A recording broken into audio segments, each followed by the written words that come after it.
Hello students, good morning. बच्चों, आज आपको एक बार फिर से समिट अप में question number D and E solve करना है। Question A B C complete हो चुके हैं और आपने इस सारे चैप्टर में जो भी एक्सरसाइज की हैं तो उसमें आपने लर्न किया है टाइप्स ऑफ एंगल्स या टाइप ऑफ ट्रायंगल्स। साथ में यहाँ पर जो ट्रायंगल्स दिए हैं बच्चों, तो ट्रायंगल्स यानी sum of angles is equal to क्या होते हैं 180 डिग्री। जब भी आपको ट्रायंगल्स देते हैं तो ट्रायंगल्स के जो थ्री एंगल्स होते हैं उनका सम कितना होता है 180 डिग्री होता है। यहाँ पर टू एंगल्स दिए हैं, आपको थर्ड एंगल फाइंड करना है जो कि मिसिंग है। Very simple, sum of all angles is equal to होता है 180 डिग्री। अब यहाँ पर angle A plus angle B angle C, triangles के नाम दे दीजिए आप। ए बी सी ट्रायंगल है, ओके। तो angle A is equal to हो जाएगा 180 degree minus angle B plus angle C. ठीक, अब एंगल बी प्लस सी जब आपने प्लस किया 110 plus 20 is equal to 130। Angle A is equal to क्या करना है बच्चों 180 माइनस 130। ठीक है, तो एंगल ए फाइंड आउट हो गया। Yes, 180 minus 130 is equal to 50 degree. तो एंगल ए फाइंड कर लिया आप सबने 50 डिग्री। इसी प्रकार से क्वेश्चन नंबर डी में आपको एंगल बी फाइंड करना है। क्या फाइंड करना है? Angle B. अब आपको angle B is equal to लिखेंगे एंगल 180 डिग्री, लिखिए 180 degree minus angle A plus C, angle A plus angle C. Angle A कितना है बच्चों 90 डिग्री एंड एंगल सी 35। 90 में 35 को प्लस कर दीजिए बच्चों, तो कितना हो जाएगा 125। ठीक है, 125। वन अब एंगल बी को फिर से उसी तरह से फाइंड कीजिए 180 माइनस 125। ओके, तो एंगल बी भी आप फाइंड कर लेंगे। इसी प्रकार से एंगल सी जब आपको फाइंड करना है क्वेश्चन नंबर सी में, तो बच्चों आप देख रहे हैं 70 प्लस 30 डिग्री। तो अब जो थर्ड एंगल होगा वो कितने का हो जाएगा, आसानी से बता सकते हैं। ठीक है, तो वो हो जाएगा 90 डिग्री। ओके, ये कौन सा ट्रायंगल बन गया बच्चों? ये बन गया 80 डिग्री बोलना था, 90 डिग्री बोल गए।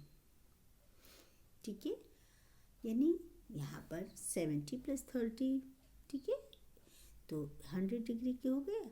अब जो हमारा थर्ड एंगल आएगा वो क्या होगा, वो एक्यूट एंगल होगा यानी 80 डिग्री। ठीक है, अब ये एंगल ट्रायंगल कौन सा तैयार हुआ? Scalene triangle. कौन सा ट्रायंगल तैयार है? स्केलिन। जबकि क्वेश्चन नंबर बी में कौन सा वो एंगल है? Right angle. And question number 1 कौन सा ट्रायंगल था बच्चों? ऑब्ट्यूस। ओके, आज अब आप लोग क्वेश्चन नंबर ई में find the measures of missing sides और एंगल इन ईच फिगर।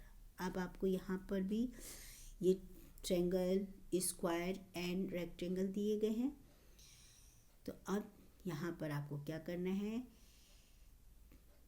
कि यहाँ पर सबसे पहले क्वेश्चन में आपको फाइंड करने हैं angles. Okay, 2 centimetre 2 centimetre 2 centimetre. आपको पता है जब साइड्स इक्वल होती हैं, जिस ट्रायंगल में साइड इक्वल होती हैं तो उनके एंगल्स भी इक्वल होते हैं, इसलिए उसको हम बोलते हैं इक्विलैटरल ट्रायंगल। ठीक है, और ये जब कितने एंगल्स के हो सकते हैं, जबकि आपको पता है कि ट्रायंगल में sum of angles is equal to 180 degree. Okay, तो एक एंगल्स कितने का होगा 60 डिग्री, यानी 60 डिग्री 60 डिग्री एंड 60 डिग्री। तो तीनों एंगल्स कितने हो जाएंगे बच्चों 60 डिग्री एंगल नेम दिए हैं, तो आप इसको लिख सकते हैं angle D is equal to angle E is equal to angle F is equal to कितने हो जाएंगे बच्चों, 60 डिग्री। ओके, ये कौन सा एंगल कहलाता है, इक्विलेटरल ट्रायंगल। ठीक है, यानी जिनकी 3 साइड्स इक्वल होती हैं, जब साइड्स इक्वल हैं तो उनके एंगल्स भी इक्वल होंगे। पढ़ा है ना आप लोगों ने।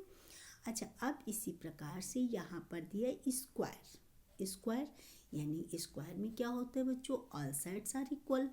ओके, तो यहाँ पर जो साइड्स हैं 9 सेंटीमीटर 9 सेंटीमीटर 2 दे चुके हैं, तो थर्ड एंड फोर्थ भी 9 सेंटीमीटर।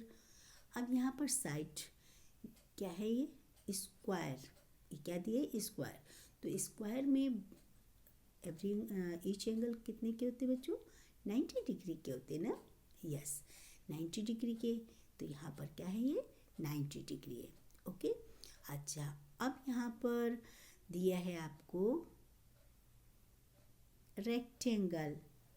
रेक्टेंगल में भी opposite sides are equal, opposite sides are equal, इसलिए opposite angles are equal. Okay, तो इसमें भी आपको ये क्या होते हैं, ये स्क्वायर में और रेक्टेंगल में क्या होते हैं बच्चों, एंगल्स 90 डिग्री के होते हैं। ओके, तो अब आप लोगों को ये फाइंड करने में आसानी है ना। यस, आप आसानी से लिख सकते हैं कि एंगल